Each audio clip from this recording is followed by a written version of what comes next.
All right, great. Looks like we are ready to get started. All right, so today is about unlocking buyer leads with the Zillow rental platform. If you have, obviously, you guys know the Zillow Premier Agent platform, but something you may not know is that Zillow has a rental platform that is completely free for agents to use and to post their rental listings. And it is a great source, let me emphasize, a great source of leads for both renters and for potential buyers and sellers. So I like to have this training, especially for newer agents, to kind of retrain your brain on looking at your lead sources because there are lead sources just all around you if you know how to utilize them and how to nurture them to turn them into future sales. So that's what we're going to talk about today. All right, let me see if I can get my system to work. There we go. Did you know that 45% of all new home buyers in 2023 were first-time home buyers? And on average, over 30% of Americans do not know their own credit score. So that's just astounding to me that over 30% of Americans have no idea whether they have good, fair, or poor credit because they've never checked. So let's examine it. Let's examine how we can educate consumers in 2024.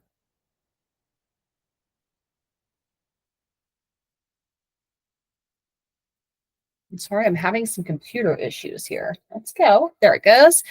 All right, you guys know me well enough, but here is my instructor page here. Feel free to go ahead and read along. All right, what we're going to learn today, we're going to learn about thinking outside of the box, meeting consumers where they are and where they want to be, using free tools and data to generate leads, how to open up conversations with leads or potential clients, how to listen more and talk less, and how to lead and educate clients to improve their lives. Sometimes I like to start out with a quote with any of my trainings, and here's one for you. Successful people are always looking for opportunities to help others. Unsuccessful people are always asking, what's in it for me? So I love that. I love that quote, and I think that's something we should all live by. All right, so to the basics, what's the difference between a lead and a client? A lead is an individual or entity that has expressed interest in a product or service. So somebody who's just expressed interest, we don't have this person on the hook yet to rent, to buy, to sell, but they've reached out to you or you've reached out to them in one form or another, and they've expressed some type of interest in learning more. Leads may have shown interest through various channels, such as website inquiries, social media engagement, or attending one of your open houses. Leads at the initial stage of the sale process and may not have committed to making a purchase just yet. Now, or maybe you've heard me say that we continue to follow up on a lead until they buy or die, because we are in the real estate business. Everybody needs housing at some point, either today or in the future. So I like to nurture my leads until they either die or they physically tell me to get lost and they wish I was dead. So that's always my shtick for things of I follow up until they buy or die. Client. So what's a client? A client is a person that has moved beyond the initial expression of interest and has entered into a business relationship with a service provider or seller. So that is when you get your BAC signed or you get your listing paperwork signed, then that person becomes your client. Clients have typically made a commitment, such as signing a contract or making a purchase, and have more established and ongoing relationships with the business. And unlike leads, clients have completed a transaction or are actively engaged to receive the product or service. So somebody who is actively engaged with you. All right, the majority of home buyers will rent a home before they decide to buy.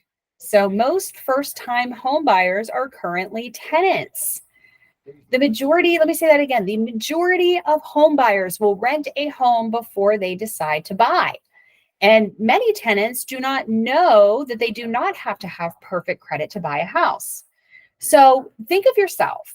If either of you own your own home, it's quite likely that you rented before you purchased a home. I know I did. So when I was 18 years old and I moved out on my own. I lived in a rental home before I bought a house. And why did I do that? I could have bought a house if I wanted to at 18 years old. I absolutely could have. And coming from a real estate family, it would have been very easy for me to get that knowledge and understanding on how to do that. But at 18 years old, I didn't really know where I wanted to live, who I wanted to be, what I was going to do with my future. And I didn't want all of the unnecessary upkeep of a home, like cutting the grass and fixing the furnace and fixing the plumbing and remodeling. I didn't want to do any of that. At 18 years old, I needed convenience. I had a budget in mind, which was a very tight budget, and I needed the convenience of things as I tried to decide what I was going to do with my life. So one of the problems we have in real estate is that tenants are usually looked at negatively because they're tenants, they're not buyers, and we tend to hold buyers and sellers to a higher class than we would tenants. But I think what we forget a lot of times is that most tenants are tenants for a reason, and most tenants turn into home buyers who later turn into home sellers, all of which should be your clients. There is a massive tenant base out there who do not have a designated real estate agent. And how easy is it for you as an agent to catch these people when they're fresh and new and need to be led and educated? This is a great way to develop a client for life. All right, so there's lots of great first-time homebuyer programs out there. Just to give you a little bit of rundown, we're not going to go into too much detail here, but we've got the FHA loans. When somebody thinks first-time home buyer loan, they think of that FHA.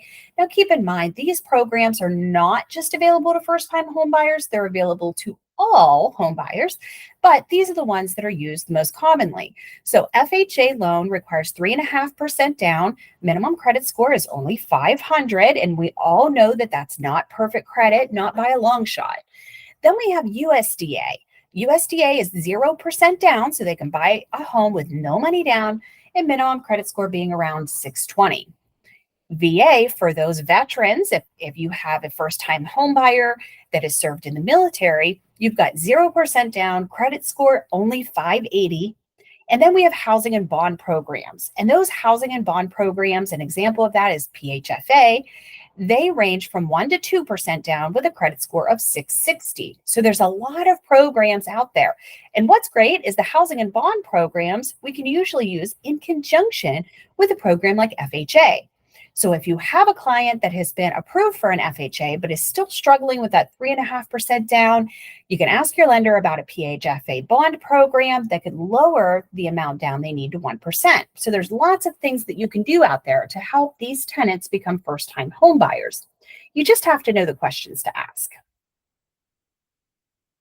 So rent versus buy, is it worth it? That's like the big question right now. If you Google this online, there's lots of controversy because, housing prices are so high, interest rates are so high. And of course, if we hit another recession, knock on wood that we don't, and the interest rates come tanking down again, you're going to have the same question in reverse. Should I buy instead of rent? But it's always the hot debate in real estate. Let's look at what it is now. Okay, so interest rates have really been teetering the last 12 months, somewhere between 6 to 8%. They go up, they go down. This changes on a daily. So this is just an example here.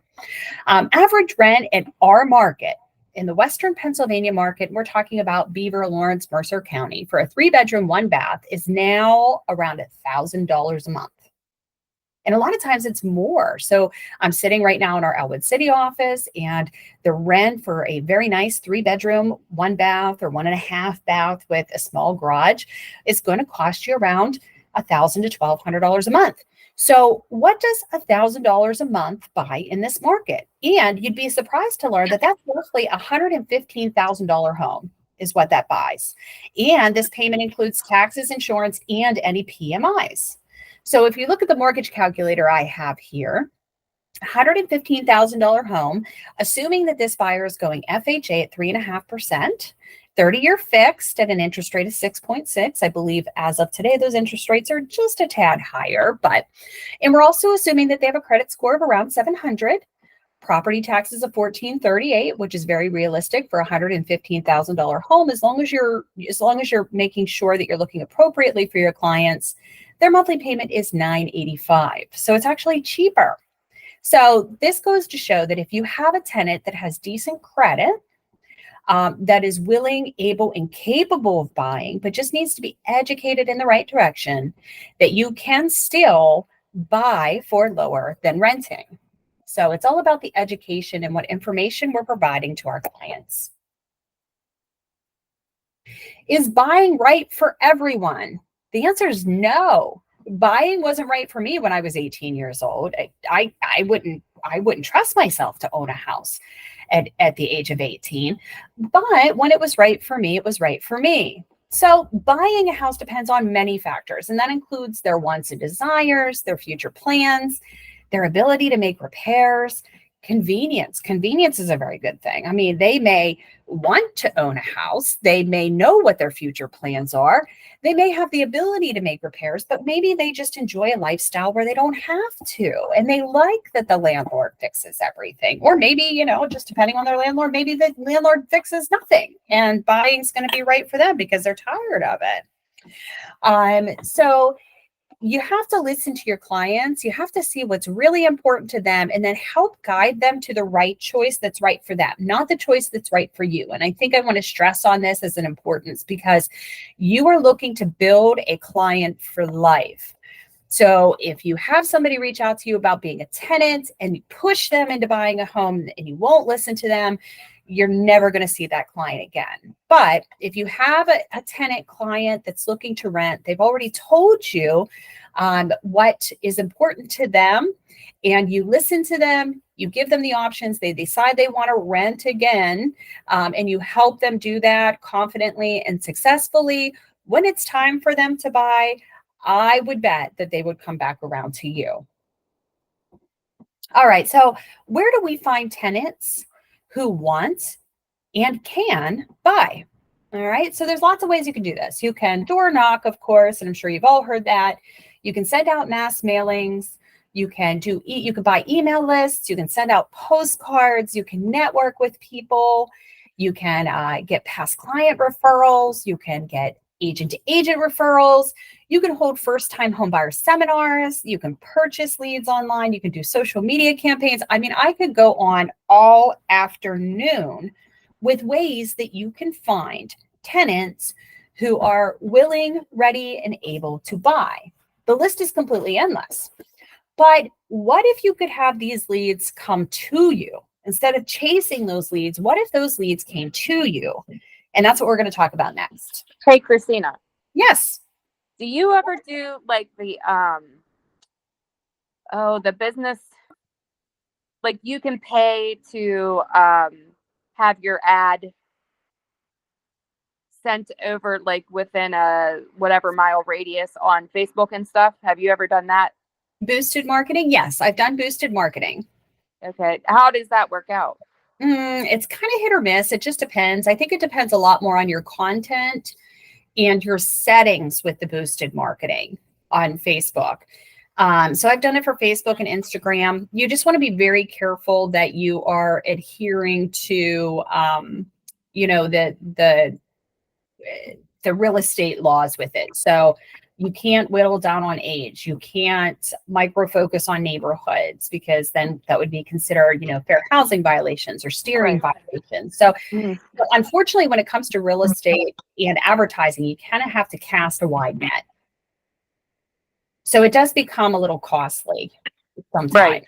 So, but say if you narrow it down and you have a listing, would you utilize that, or have you? And it works? For my listings, yes, I absolutely have 4 listings. Now, for just generally getting buyers, just kind of a one-off ad, I don't think you'll get the bang for your buck. Just to get your name out there, so that would be the one way. And then if you have a listing and then paying the money to spread it, however far. Yep. Nope. Absolutely. You can do that. And I've done that. I've done that with great success in the past, with my listings. So that gives you more results with that one than the other. Yes. Yes, Okay. it does. All right. Thank you. You're welcome. All right, Zillow rental platform. So there is a free service for listing rentals on Zillow. It is free to list any of your open rental units. You get free online applications, you get free online credit reports, and you get an integrated CRM that will feed to your one suite. So these are free services. Unlike Zillow Premier Agent, where we're paying per lead, Zillow Rental Agent, as of right now, and I don't know if they'll ever change that in the future, right now it is free for agents and landlords to post their listings. So let's look how we integrate our lead generation with the Zillow rental platform. First thing you need to do is you need to sign up. So you want to make sure that you are signing up under Zillow Rental Manager. It is not the same sign-on as your Premier Agent, and it is not a consumer-facing account. So if you go to Zillow.com and you just sign up for an account, that's going to give you a consumer-facing account, kind of like the leads that we purchase. So you want to make sure you go to Zillow.com and you want to go into the Rental Manager. Click the New Account tab, enter your email address, create a password, and then what's super important is you have to click this button that says, I am a landlord or industry professional. If you do not, the system is going to assume that you are a tenant and start giving out your information to other agents. So make sure you click that box that says, I am a landlord or industry professional. Next, you open up your Zillow account, and this is what it's going to look like. You can go in there and you can personalize your profile within your Zillow account. You can have your name in there, your information, your bio, your photo, just like you do on any of your other third-party advertising sites.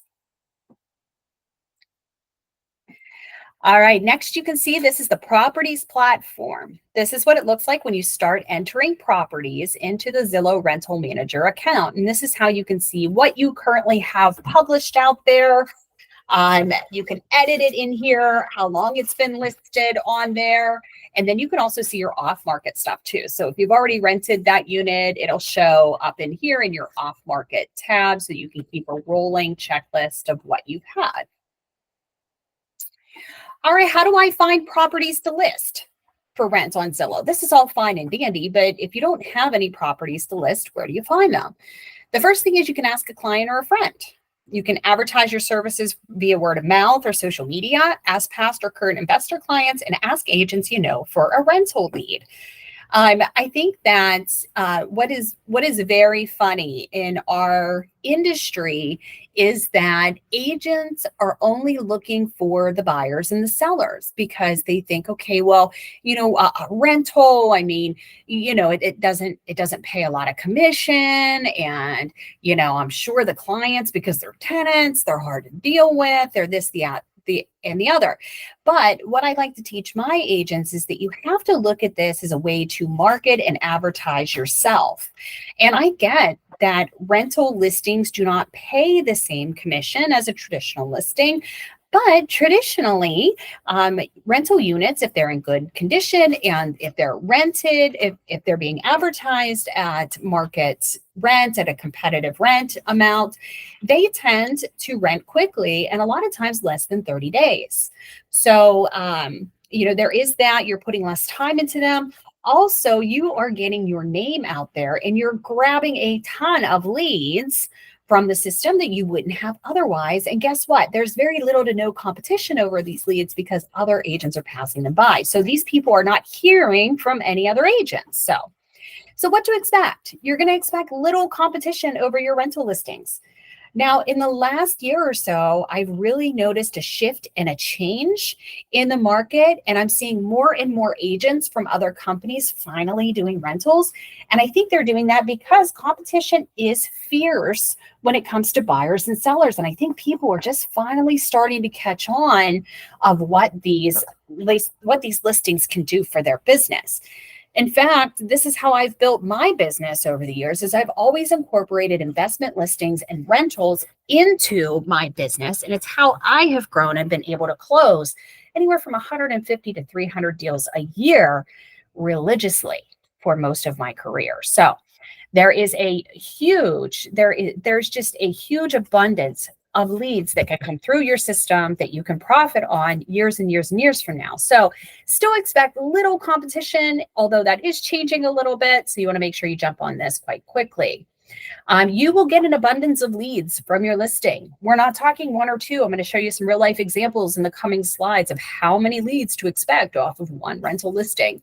But do expect that you're going to get a small amount of compensation for your placement. But don't worry, the rental listing is just the machine that we use to get bigger deals. What the lead sees. Okay, when they go on to your property profile, this is what they see. It looks almost exactly like the Zillow Premier leads section. They go on, they can apply now, or they can request a tour. The information about the house is in there. It shows all of the photos. It'll show a virtual tour if you have one of those. And please treat these listings like you would any other listing. You should have very nice photos. They should be clear and bright. You should do a virtual tour if you know how to do that. If you don't, please make sure you come to one of our trainings. We do them a couple times a year about using Zillow 3D home tours because it's really great, especially for people who are relocating. But this is what the lead sees. They can apply now or they can request a tour. The great thing is whether they apply now, whether they hit the apply now button or whether they hit the request a tour button, this lead is coming directly to you. They're not selling it off to 3 or 4 different agents. They're not sending it to whatever agent pays the most per click like they would on Premier Agent. They're sending this information directly to your inbox. There is personal branding on each and every listing based on the profile that you set up when you signed up. So you can see listed by Realty One Group Ultimate, and I am the only one listed on here. This is what my profile looks like for all of our rental leads. Every listing is personally branded back to you. Leads are not sold to any other agents, and you receive 100% of the leads for your ad absolutely free. All right. I just have a question. So you were saying, like, how again do we get these rentals on our profile? Like,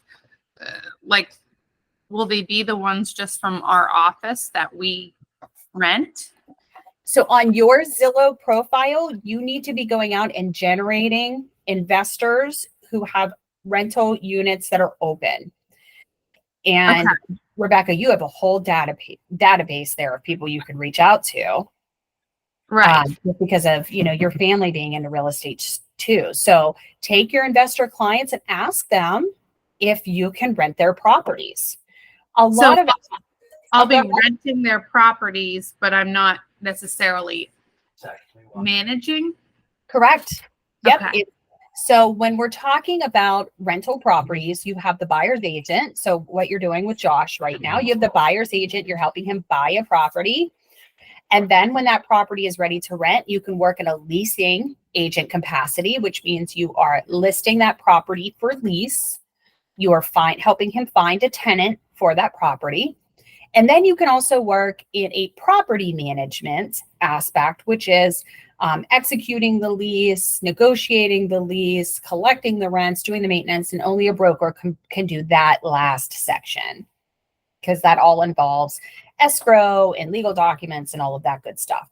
But up until that point, an agent who is not a broker can work as a buyer agent, a seller agent, or a leasing agent under the direction of a broker.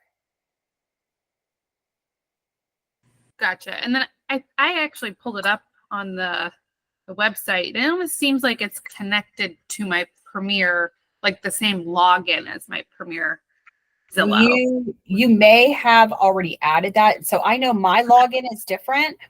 Okay. But if you've already signed up and your login is the same, or they may have already tethered it. I don't know. I've had mine for a long time. Gotcha. Yeah, because when I click on like add a property, it does. Oh, I could add a property. At first it was kind of saying, are you a landlord or oh yeah, it says I'm a landlord, I'm a property manager. So you're going to click the property manager feature. Even though you're not managing the property, they don't have I'm a leasing agent. So you're going to click manager there. Okay. That's what I wanted to verify. Okay, thank you. Yeah, that's a little confusing. Yeah, you're not managing the property or just leasing the property. Gotcha. But I don't think they have that. I don't think they're making that distinct on the back end. They don't have that, they don't have that option. Gotcha. Okay. Thanks. You're welcome. So what you see when you open your profile, so you go into your Zillow and you open up that property tab. Remember, we saw the properties that were listed and you click on the property. This is what you're going to see. This is what your dashboard looks like for that specific property. It'll tell you that it's whether it's a basic listing or whether it's a boosted listing. And you can boost the listing. There's different fees. You can, upgrade that if you want to. I personally do not, unless I'm having a really hard time renting the property, and then I'll boost it. I'll put I think it's like $35 or $40 or something like that on there. But I use just generally the basic listings. You can see this one, it's telling you how long it's been active. So it's counting down your days on market. This is your days on market. It's 2 days. It'll tell you when the listing is going to expire. And I believe it expires every 30 days. So you have to go in and you have to push it forward and you have to tell the system it's not rented yet so that it refreshes the listing. You can go on here and you can view your listing profile, and that shows you what a consumer is seeing. You can edit your listing. So say you're having trouble renting it and your client tells you reduce it by $25 a month. You can go in there and edit it. You can edit your photos. You can add a video after the fact, whatever you need to do. And then you're going to see down here your messages. So I've had on this one, 8 new leads came in overnight. I've had 7 people that I haven't yet replied to. And I've generated a total of 11 unique leads off of this property, which means this particular property is generating me an average of 5 leads per day. 5. Now, think in comparison to the Zillow Premier Agent or Realtor.com or Homes.com, all of the leads that you guys get on the lead program that you're both enrolled in. We don't get 5 leads per agent per day. Sometimes we get 5 per day for the whole group. Sometimes we get 10 per day for the whole group. So generating 5 leads per day off of one listing is a huge, huge, huge amount. Think about this is just one listing. Think if you had 10 listings, if you connected yourself with an investor who had 10 open units that you could rent. So you could magnify this out to however many leads you think you can sustain within a day and properly nurture. And that's going to tell you how many rental listings you need to have active. Now, keep in mind, every rental unit is different, just depending on its size, its condition, its rent rate, its area. They're all going to be different. This particular property that we took this from is for a house in Beaver Falls. It's a small 2-bedroom, 1-bath house with off-street parking. It's kind of off on the beaten path in Beaver Falls. So it's not really as attractive or as mainstream as some rental properties could be. But we're still generating 5 leads on average per day for this property. I can't get my screen to switch here. Sorry, give me 1 second. It's giving me issues.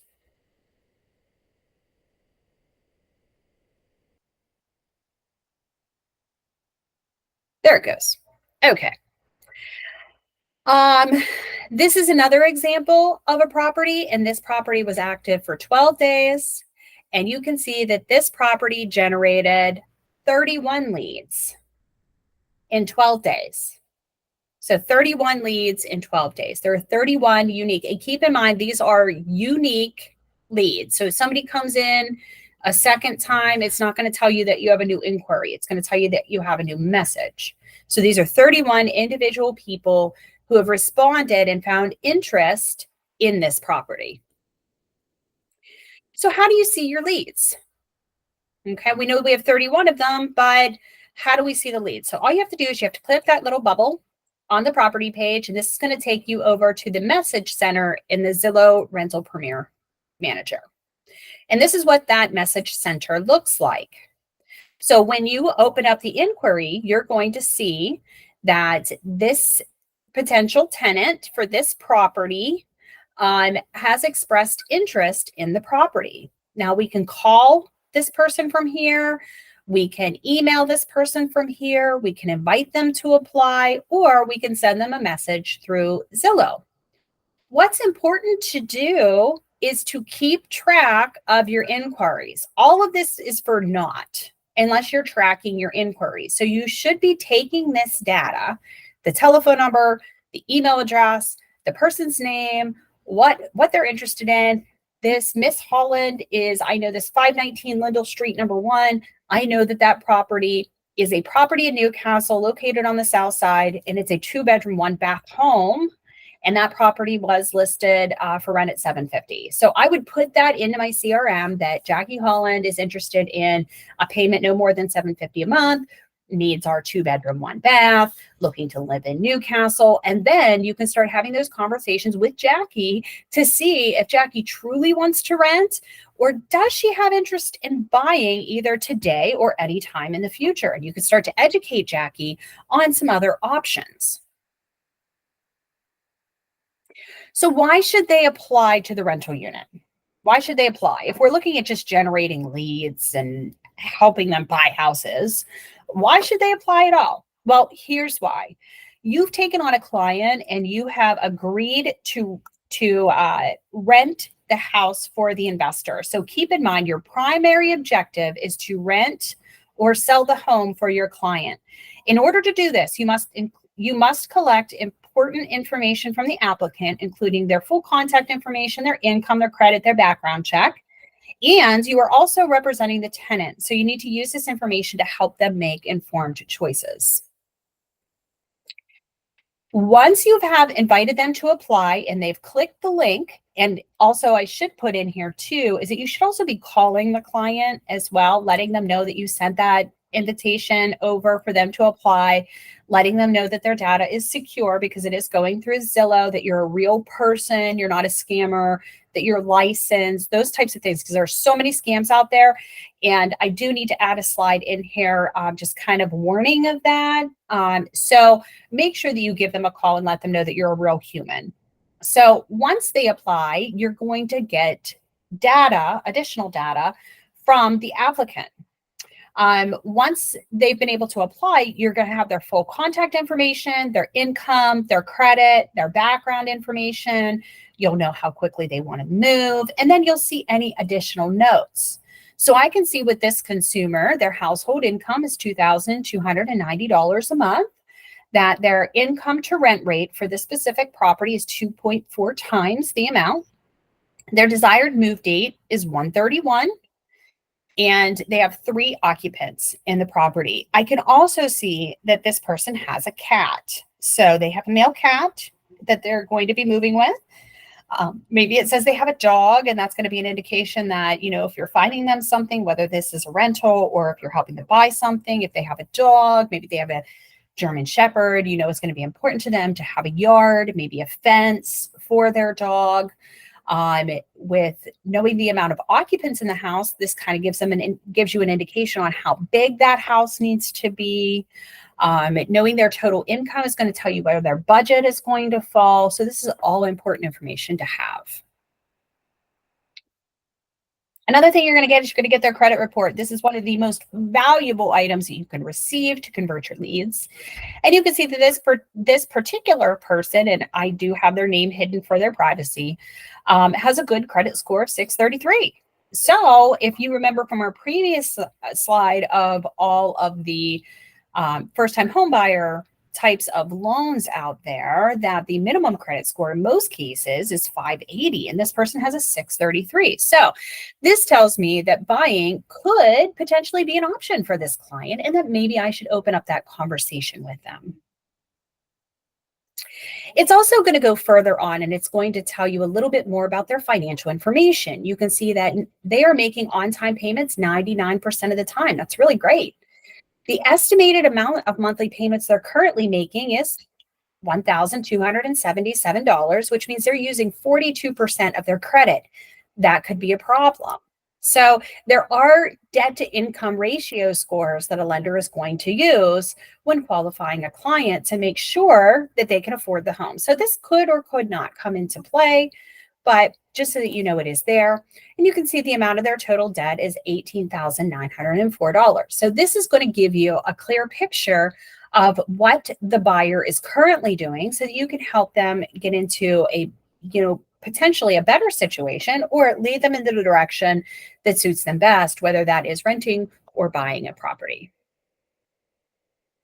Doesn't that credit ratio, that one has to be what, like in the like 28, like in the 20, like the upper 20s? Is that the one that needs to be? No, Or is that every in the 30s? every program is different. Okay. So you check with the lender to see what the program that they're applying for requires. Gotcha. And that's called credit utilization. Yeah. Okay. All right. Your role as a leasing agent. All of this information should be used to direct parties towards a solution that is right for them. And this is what's important. You have the important job of representing the landlord. The landlord is your primary focus, and you should be trying to rent the home to the very best tenant. Okay, so you don't want to steer people away from that rental unit.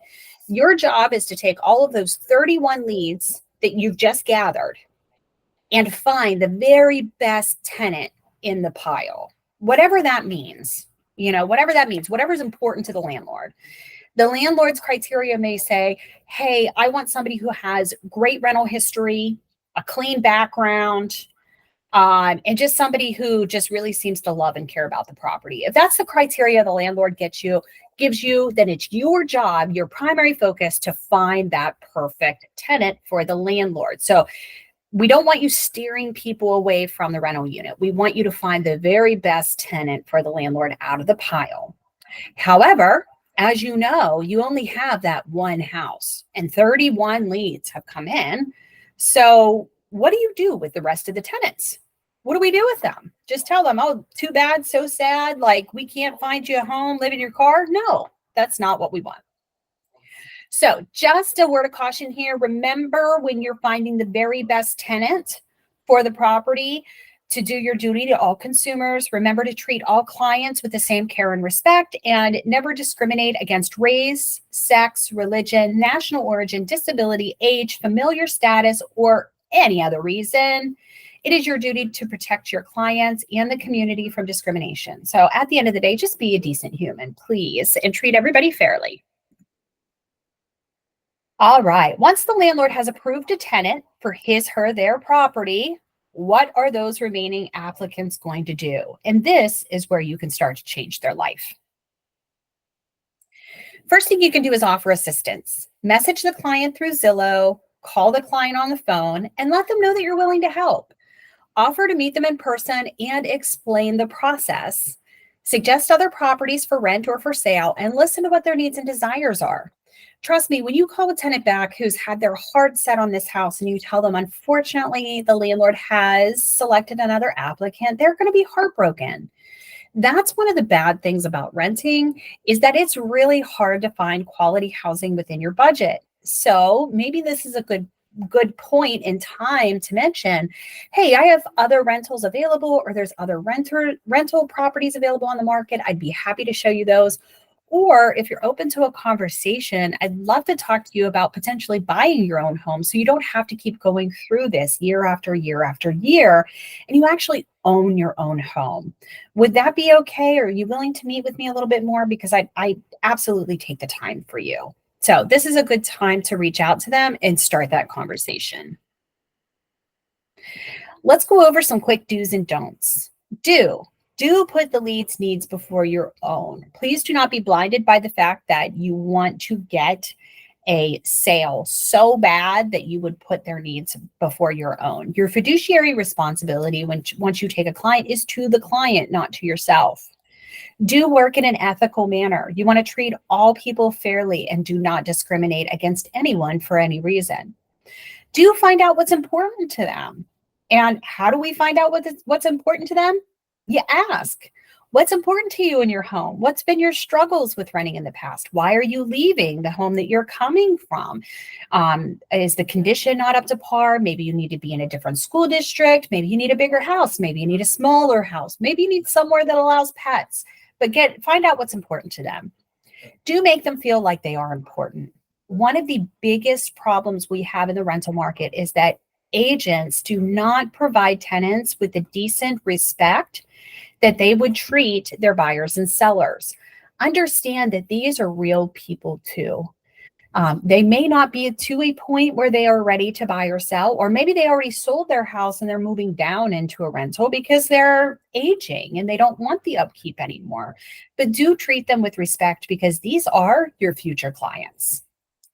All right, do not share their confidential information with anyone. Anyone. Keep in mind that you have their background check, their credit check, their social security number, their driver's license number. You cannot share that with anyone. And in fact, you can't even share it with them. So if a tenant applies and you have a copy of their credit score, the law says you're not even allowed to send it to them. That information is to be kept between you and the landlord. Do not spam them or threaten them. Do not threaten them. Do not put fear into them. Do not. One of the things I've heard in the past, I had a call. I get calls all the time, of course, when people get upset because that's a manager and that's my job. But I have gotten calls in the past where an agent had called them and said, oh, the rent's going to be going up and this landlord that you're looking at doesn't take care of their property. And, big business is coming in and buying all the rental properties in the city and they're going to flip them all. So you're not going to be able to find anything. So you might as well just buy a house. Whatever you do, do not threaten them. That can be looked as steering or redlining, and that's a very slippery slope to go down. Do not put fear into the buyers or into the tenants. It is your job to make them feel comfortable, to get to the root of what they need, and to help guide them into the direction that is right for them. Do not scare them into buying, and do not mislead them in any way. So there's a couple legal considerations here. So it's important to note a few common myths when working with tenants. Protect yourselves and others by adhering to the following rules. Do ask the tenant if you can share their contact information with the lender. So as I told you before, all of their information is confidential. So let's say you've talked to a tenant. They didn't get the house that they were looking at, but you feel they could be a good candidate to buy, and they're open to that. One thing you have to do is you have to talk to your lead, who you are trying to make your client, and say, hey, Mrs. Smith, I have all of your information here, and it sounds like maybe buying a home is a road that you want to explore. Would it be okay if I have my lender reach out to you to talk to you about some current programs that may be able to help you purchase a home and see what you qualify for? Most of the time, they're going to tell you, yes, I'd love to hear from your lender. So all you have to do is ask. Ask the tenant what type of home they're looking for. So don't just assume that they're going to want exactly something like they're going to be, they inquired about renting, although that does give you a good indication. Treat them like any other buyer and ask them what's important to them. Ask the tenant if you can add them to your mailing list. So when you talk to them, say, hey, I have some other rentals that are going to be coming available in the future. And of course, I always have new listings coming. Would you mind if I followed up with you from time to time and sent you over some information as it becomes available? Explain the process from start to finish. Keep in mind that not all, but most tenants have never purchased a home before. So it is important for you to educate them every step of the way. Do not assume that they already know what's happening next. Make sure that you're educating them because that's your value add for this client. Nobody has ever taken the time to explain that to them. You will be the first. Do not offer to send them a copy of their credit report. We cannot do that. Do not offer to manage the property. This can be done by the broker only. So please keep in mind you cannot property manage. Do not steer them away from renting if that's not truly what they want. And do not tell them service animals are not permitted. And do not ask them about their disabilities. Okay? Any questions on this stuff so far? No? All right. What happens if they are not ready to buy? Well, we consider this a future lead. With their permission, add the tenant to your database so that you can share future rentals, home buying tips, and communicate with them for the future. They may not be a buyer today, but they may end up being your buyer tomorrow. So this is what we consider a future lead. It may not happen this month. It may not happen in 6 months, but you'd be surprised if you keep in constant communication with your leads, how many times years and years will go by and then your phone will ring and it will be somebody on the other end that says, Christina, I talked to you a few years ago when I rented such and such a house. And you know what? I'm ready to buy. And the first person I thought of was you. Do you remember me? It happens to me all the time. So keep in constant contact with your leads because they will come back around to you. And what's even better, what even makes your day better at every turn is when you get a call from somebody you don't know that says such and such referred me to you because you just took, so much. They said you were nice and that you took time with them and you really educated them through the process. And a lot of times the people that refer business to me have never become my clients. They were just a lead that I gave my time and respect to, and they refer me business in the future. So you never know how it's going to pan out. What should your expected results be? Okay, so we're going to take the example of 30 leads on one listing. So if you have 30 leads on one listing, chances are 15 of them are going to respond to you more than once. So about half. And then we're going to look at which ones have the ability to buy. Out of those 15, you'll probably have around 5 that have credit scores and income that could potentially qualify them to buy. 2 of those will probably have no desire to buy for whatever reason. And remember, we're not judging. The reason why they want to buy or don't want to buy is none of our business, but we can educate them on what could be possible. So out of those 5, you're probably going to have 1 that'll buy later for whatever reason. And expected to buy now will be about 2. So for every 30 leads, you should end up with about 2 buyers, which is about a 5% conversion rate. And out of all of the research that's done nationally and locally, this is a pretty solid return on investment. So out of 30 leads, you should be gathering 2 buyers plus a tenant or 2 along the way. All right, some key takeaways. 1, your focus is to find the right tenant for the landlord, and that is number 1. Your primary focus is to find the right tenant for the landlord. Treat all tenants fairly and with respect. Provide value by educating the community about home buying. Respond to every lead and invite them to apply. Follow up and follow through. And number 6, every person you meet is a potential client. All right, opportunities for ROTU agents, opportunity time sign up for our Elwood City office. All you have to do is talk to Victoria. She would be more than happy to share the leads that are coming in so that we have an agent on duty for you to gather additional leads. We always have Zillow rental leads and resources available for you. All you have to do is contact us and let us know that you would like some leads to reach out to. And of course, there's always one-on-one training for first-time home buyers. All right, that wraps up our Zillow rental training for today. Do you ladies have any questions of anything that maybe I covered or things I didn't cover? Yes. So I know you started off the quote with, not knowing, not always asking what's in it for me, but True, I did, Rebecca. When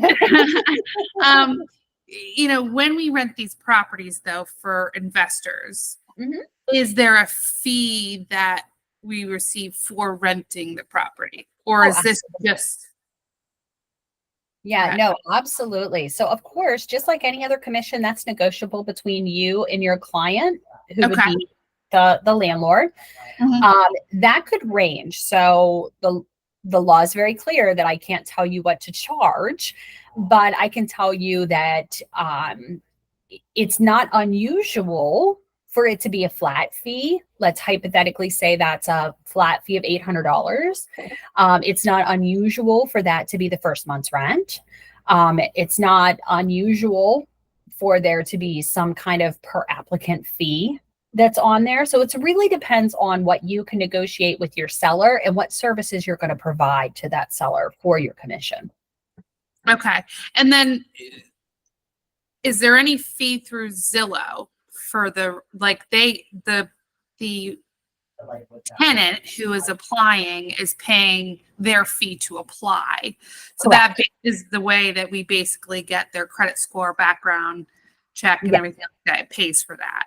Yes, yes. So what the tenant does is they go into the Zillow system and they do one application. I think it's $40, but don't quote me. So I think the tenant will go in and pay $40 for their application. It runs their background check and their credit report. And then they can share that one report that they paid for one time with as many landlords as they want over a 90-day period. Okay. Yeah, and that follows to what I just recently told someone who wanted to rent one of our properties, but it's right now it's under maintenance. I said, apply for the other property we have available.